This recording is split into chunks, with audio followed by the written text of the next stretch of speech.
दोस्तों, एक बहुत बड़ा स्कूल होता है जिस स्कूल के अंदर ज़्यादातर अमीर लोगों के बच्चे ही पढ़ा करते थे।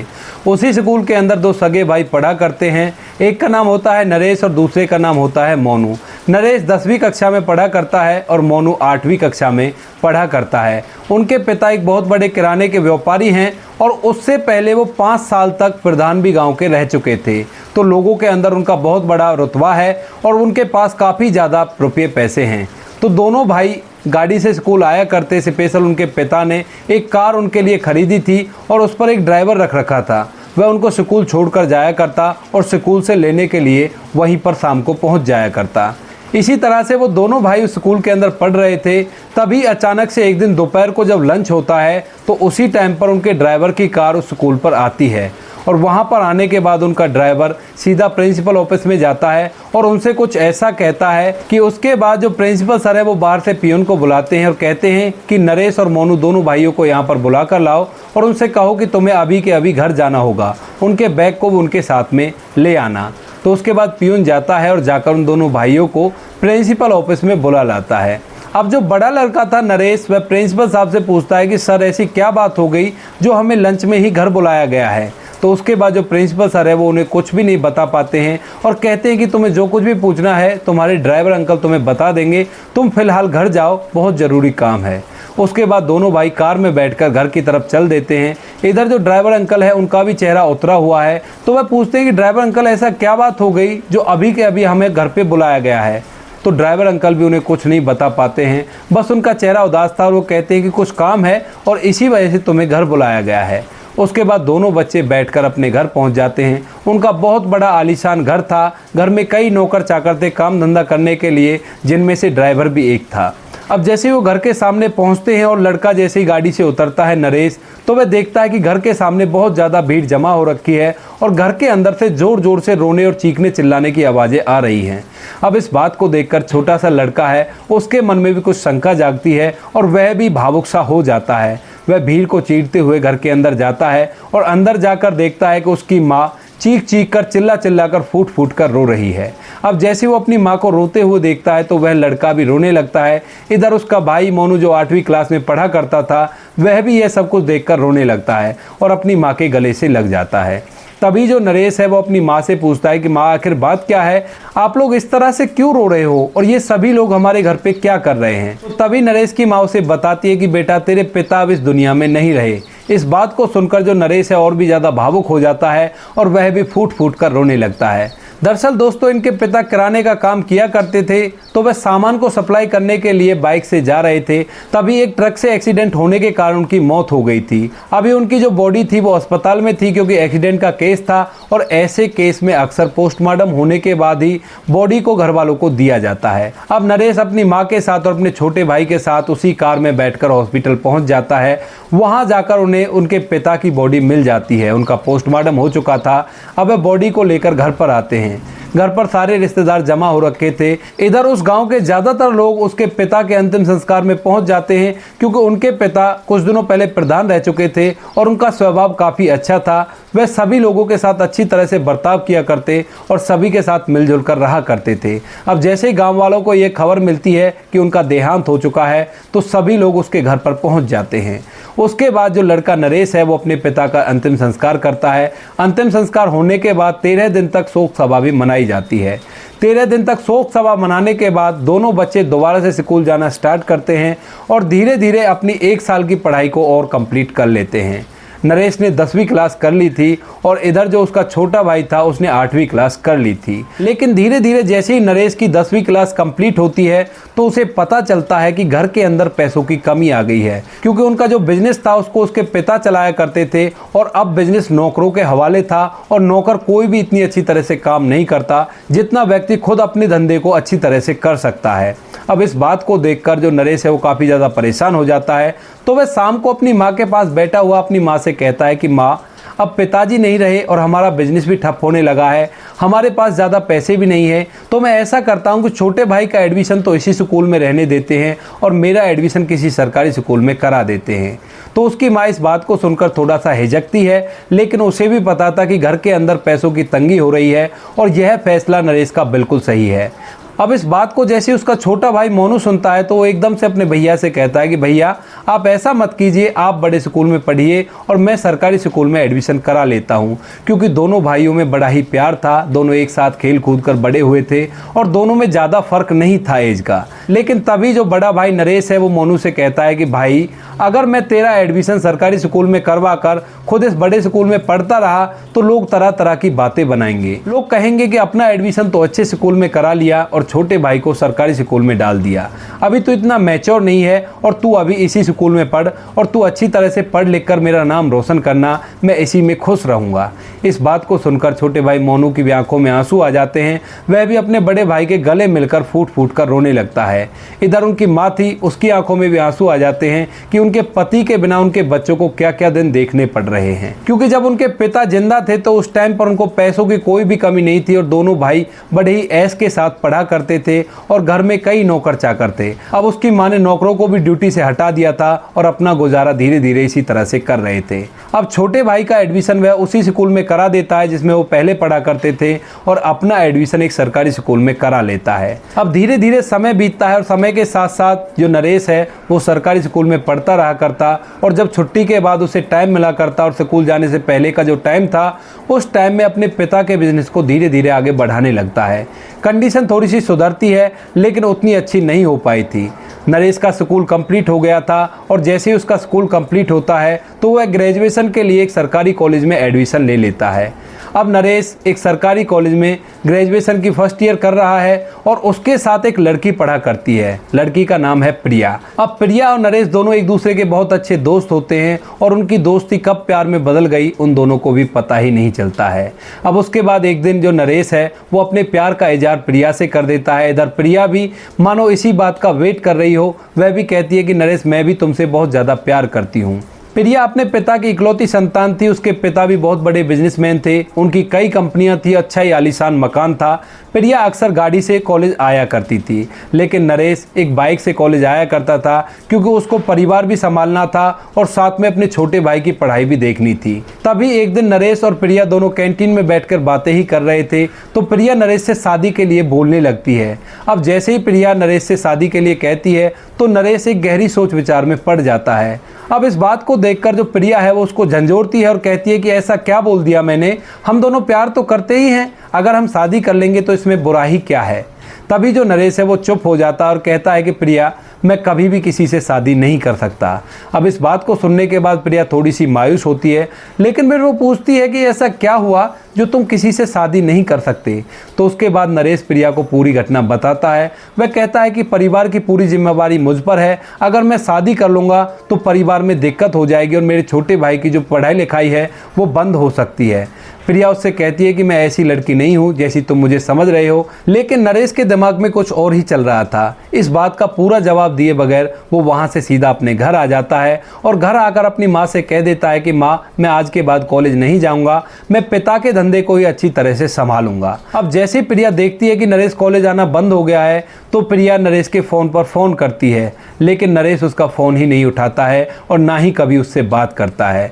वह अपने पिता के धंधे को अच्छी तरह से करने लगता है और धीरे धीरे मेहनत करके उस धंधे को अच्छी तरह से चलाने लगता है। इतने ही दिनों में उसके छोटे भाई की भी स्कूली एजुकेशन कंप्लीट हो गई थी। तो उसके बाद उसका छोटा भाई मोनू नरेश से कहता है कि भैया मैं विदेश जाकर अपनी ग्रेजुएशन करना चाहता हूँ। अब इस बात को सुनकर नरेश बड़ा ही खुश होता है और कहता है कि भाई अगर तेरी ऐसी इच्छा है तो तू बिल्कुल विदेश जा और अच्छी तरह से अपनी पढ़ाई को कर। क्योंकि नरेश अब बिजनेस को अच्छी तरह से करने लगा था, उसके पास पैसों की कोई कमी नहीं थी। वह अपने छोटे भाई के लिए पैसों का इंतजाम करता है और उसे विदेश ग्रेजुएशन करने के लिए भेज देता है। धीरे धीरे समय बीतता है और समय के साथ साथ उसके छोटे भाई की ग्रेजुएशन भी कंप्लीट हो जाती है। इधर जो नरेश है उसने बिजनेस को और भी ज़्यादा बढ़ा लिया है और वह अपने बिजनेस में बहुत ही ज़्यादा पारंगत हो गया है।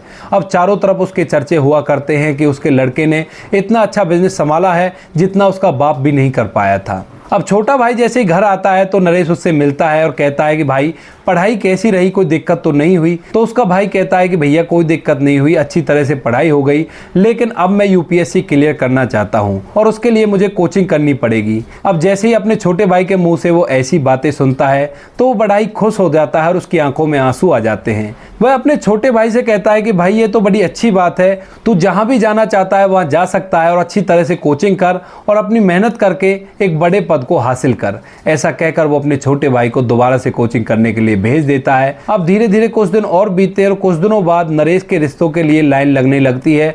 बार बार लड़की वाले उसके घर पर आते नरेश के लिए रिश्ता लेकर, अच्छा खासा दहेज देने वाले अच्छी लड़की को लेकर, लेकिन नरेश शादी के लिए अपनी माँ से साफ मना कर देता है। अब जब यह बात उसके छोटे भाई को पता चलती है जो कोचिंग करने के लिए गया है, तो वह उससे फ़ोन करता है और कहता है कि भैया ऐसी क्या बात हो गई जो आप शादी ही नहीं करना चाहते।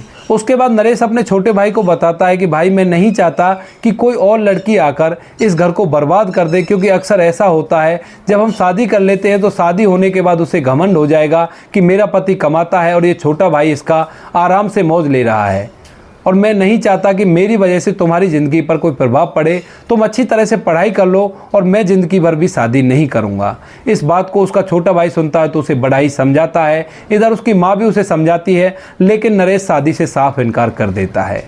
अब नरेश ने शादी से मना कर दिया था, वह मन लगाकर अपने बिजनेस पर ध्यान देता है और धीरे धीरे करके उसके लिए रिश्ता आने से भी बंद हो जाते हैं। अब जैसे 1 साल और बीतता है तो 1 साल बाद उसके छोटे भाई ने यूपीएससी क्लियर कर लिया था। उसका प्री मेन और इंटरव्यू तीनों क्लियर हो गए थे और वह एक आईएएस अधिकारी बन चुका था। अब वह जैसे ही आईएएस अधिकारी बना था और यह बात जैसे ही नरेश को पता चलती है तो वो बड़ा ही खुश होता है। वह सोचने लगता है कि पिताजी होते तो बड़ा ही खुश होते, और इस बात को सोचकर उसकी आंखों में एक बार फिर से आंसू आ जाते हैं। अब उसका छोटा भाई घर आता है, दोनों भाई मिलकर एक दूसरे से बातें करते हैं और छोटा भाई इस बार भी उनसे कहता है कि भैया आप अपनी शादी कर लो, अब तो मैं अफसर बन चुका हूँ। लेकिन नरेश इस बार भी मना कर देता है। इधर उसकी माँ भी उसे समझाती है, लेकिन वो फिर भी मना कर देता है।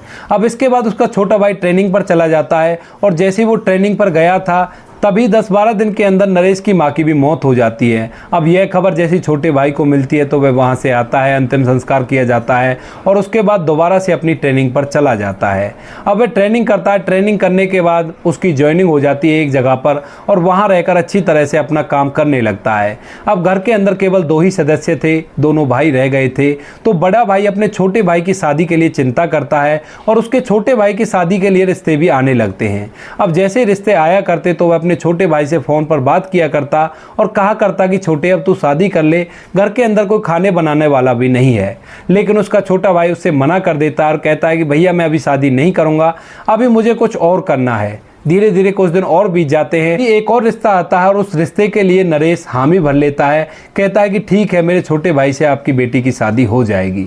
अब यह बात जैसे ही वो अपने छोटे भाई से करता है तो उसका छोटा भाई उससे कहने लगता है कि भैया मैंने एक और लड़की को पसंद कर रखा है और वो भी अफसर है और मैं भी अफसर हूँ, मैं उसी से शादी करूँगा। अब इस बात को सुनकर नरेश को थोड़ा सा तो बुरा लगता है, लेकिन फिर वह सोचता है कि मेरे भाई को आज़ादी मिलनी चाहिए, वो जिससे भी प्यार करता है उसी से उसको शादी करनी चाहिए। इस बात को सोचकर वह छोटे भाई से कहता है कि ठीक है भाई, अगर तू उससे शादी करना चाहता है तो जल्द से जल्द शादी कर ले, क्योंकि बहुत सारे रिश्ते आ रहे हैं और बार बार किसी से मना करने पर जोर पड़ता है। इस बात को कहकर वह छोटे भाई की शादी उस लड़की से करा देता है जिससे वह प्यार किया करता था। अब छोटे भाई की शादी हो गई थी, उसकी पत्नी भी अधिकारी थी और वह भी अधिकारी था। दोनों अपने अपने डिस्ट्रिक्ट में जाकर चार्ज को संभालते हैं। धीरे धीरे कुछ दिन और बीतते हैं और कुछ दिनों बाद जो छोटे भाई की पत्नी है वह अपने पति को उल्टी सीधी बातें सिखाने लगती है। वह कहती है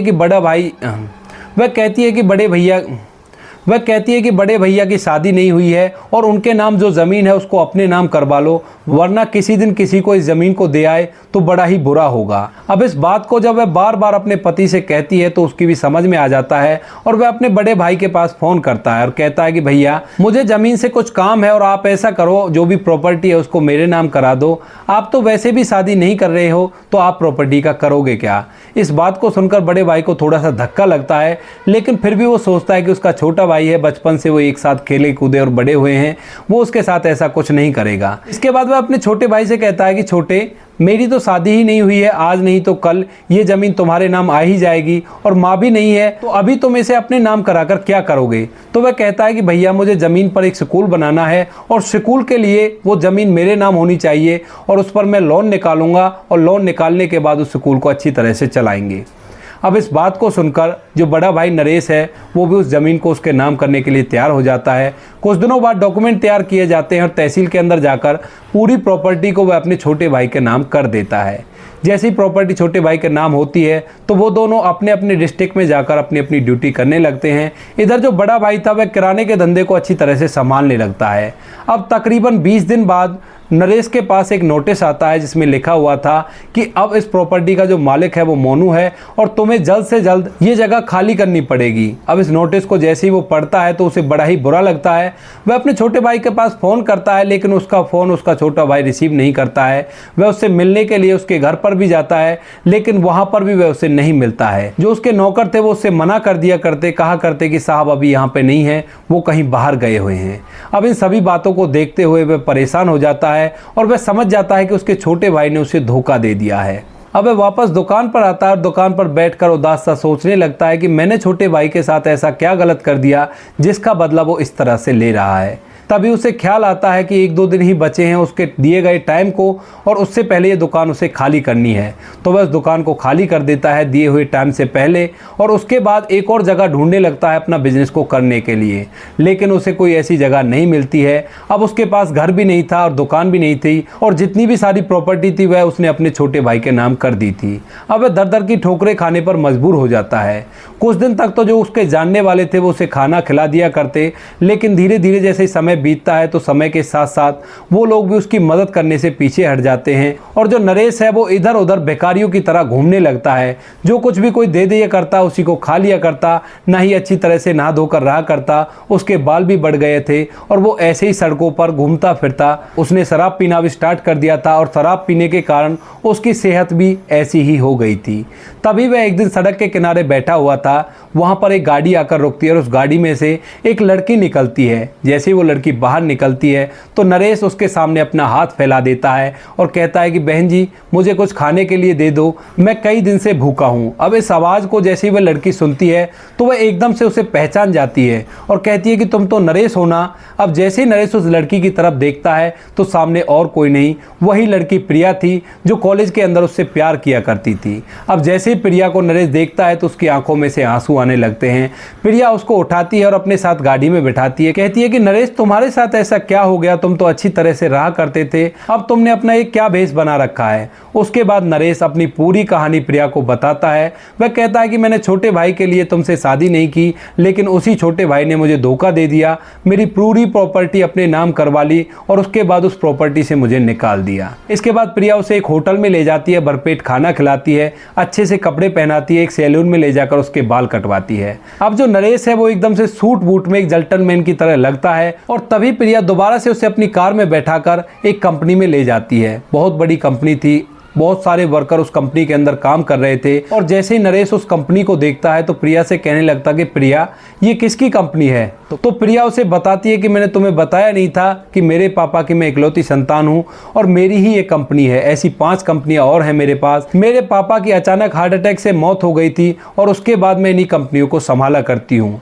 और तुमसे प्यार था, इसी वजह से मैंने किसी से शादी भी नहीं की है। उसके बाद नरेश कहता है कि चलो अच्छा है, कम से कम मुझे इस कंपनी में काम मिल जाएगा। जैसे प्रिया नरेश के मुंह से ऐसी बातें सुनती है तो उसे गले से लगा लेती है और प्रिया की आंखों में आंसू आ गए थे और कहती है कि अरे पागल, तू इस कंपनी का मालिक बनकर रहे, तुझे नौकर बनने की कोई ज़रूरत नहीं है। अब नरेश जैसे ही प्रिया के मुंह से ये बात सुनता है तो उसके अंदर भी उम्मीद की किरण दिखाई देती है, वो भी एकदम से खिल जाता है। उसके बाद प्रिया उसे एक फ्लैट में ले जाती है और उस फ्लैट के सामने ही प्रिया का फ्लैट था।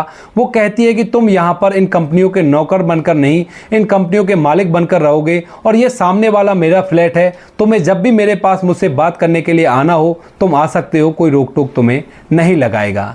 अब उसके बाद जो नरेश है है वो बड़ी मेहनत करता है प्रिया के उस धंधे पर, क्योंकि उसे बिजनेस का पहले से ही एक्सपीरियंस था। वो बचपन से ही अपने पिता को बिजनेस करते हुए देख रहा था और उसके बाद उसने अपने पिता के बिजनेस को दोबारा से उठाकर खड़ा कर दिया था। तो वह इन कंपनियों में दिन रात मेहनत करता है। मेहनत करने के बाद प्रिया की 5 कंपनियों से 10 कंपनियां हो जाती हैं। अब नरेश सूट वूट पहनकर एक जेंटलमैन की तरह रहा करता है। इधर जो प्रिया है वो भी एक दिन अचानक से उससे शादी के लिए बोल देती है। कहती है कि नरेश, अब हम दोनों को शादी कर लेनी चाहिए, बहुत लोग हमारे बारे में गलत गलत बातें बोलते हैं। उसके बाद नरेश भी शादी के लिए राजी हो जाता है, क्योंकि वो दोनों पहले से एक दूसरे को जानते थे और एक दूसरे से प्यार किया करते थे।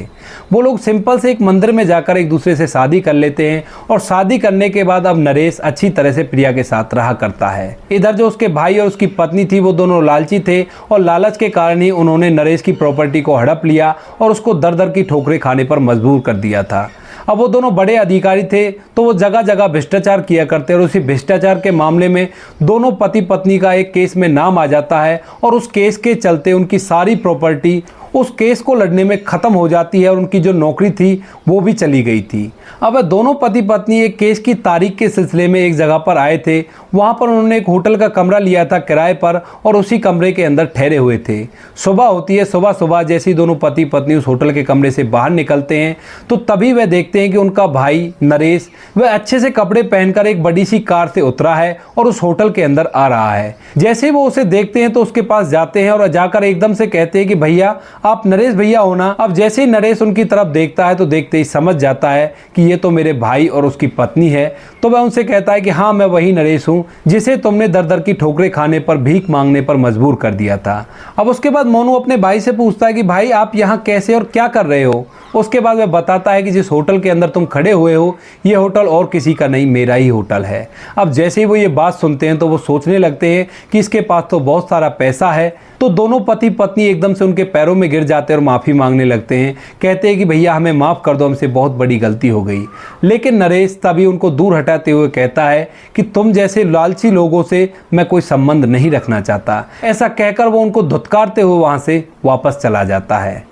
तो दोस्तों, ये थी आज की कहानी, जहाँ पर जैसे को तैसा मिला और भगवान के घर देर है अंधेर नहीं, ये चीज़ भी हमें प्रैक्टिकली देखने को मिली। आप क्या कहना चाहते हो इस कहानी के बारे में, क्या कहना चाहते हो नरेश के बारे में और क्या कहना चाहते हो मोनू के बारे में? आपकी जो भी राय है कमेंट सेक्शन में ज़रूर लिखें। इन कहानियों को सुनाने का उद्देश्य आपको परेशान करना बिल्कुल भी नहीं है। यह कहानी आपको इसलिए सुनाई जाती हैं ताकि आप लोग इन कहानियों में से अच्छी शिक्षा ले सको और अपने जीवन में उस चीज़ को अप्लाई कर सको। मिलते हैं किसी नेक्स्ट वीडियो में नए टॉपिक के साथ। तब तक के लिए जय हिंद, जय भारत, जय हिंदुस्तान।